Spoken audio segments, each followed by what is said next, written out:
Сегодня в республике начал действовать особый противопожарный режим. Соответствующее постановление подписал руководитель региона Вячеслав Гайзер. На этот период дополнительные требования введены к гражданам и организациям по пожарной безопасности.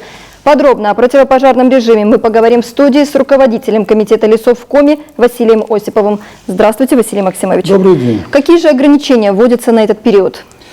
Вводятся ограничения, достаточно их немного, но они жесткие и они самой жизнью продиктованы. Это, во-первых, этим режимом вводится запрет на разведение костров, сжигание сухой травы и других растительных остатков, мусора, бытовых, производственных отходов и других горючих материалов, проведение пожарных работ именно вблизи лесного массива. Это ограничение действует на расстоянии 100 метров от хвойного леса и 50 метров от лиственного леса.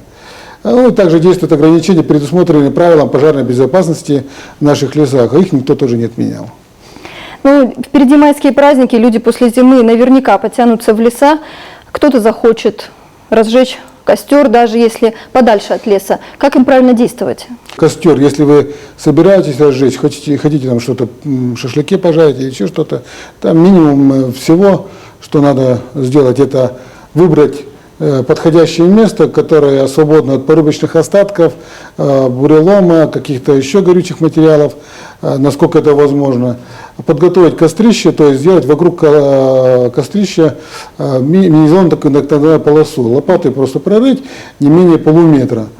Вот и все. Все эти пункты надо просто соблюсти и потом себя вести подобным образом. И когда уходишь, конечно, обязательно за собой костер потушить. Залить и засыпать обратно землей. И можно даже заложить тем дерном, который вы выкопали. Не забудь забрать мусор из леса. Точно. Я на самом деле хорошо, что вы меня это спросили, потому что из года в год, особенно после праздников, люди, как говорится, изголодавшись, выезжают в лес, начинают проводить время в лесу.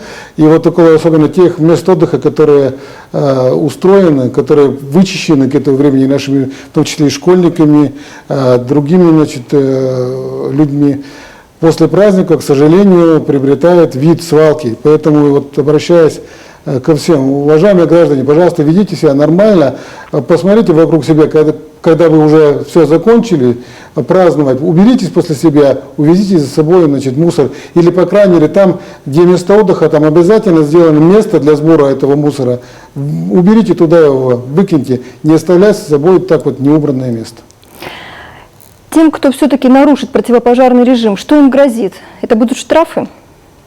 Да, штрафы, причем введение этих ограничительных мер, они влекут за собой увеличение этих штрафных санкций практически в 2 раза, чем в обычный период. Поэтому я думаю, что людям надо быть аккуратнее, и за те вещи, которые, если говорил, за те ограничения, если вы будете за них переступать и нарушать правила, то штрафные санкции от 3000 рублей и выше.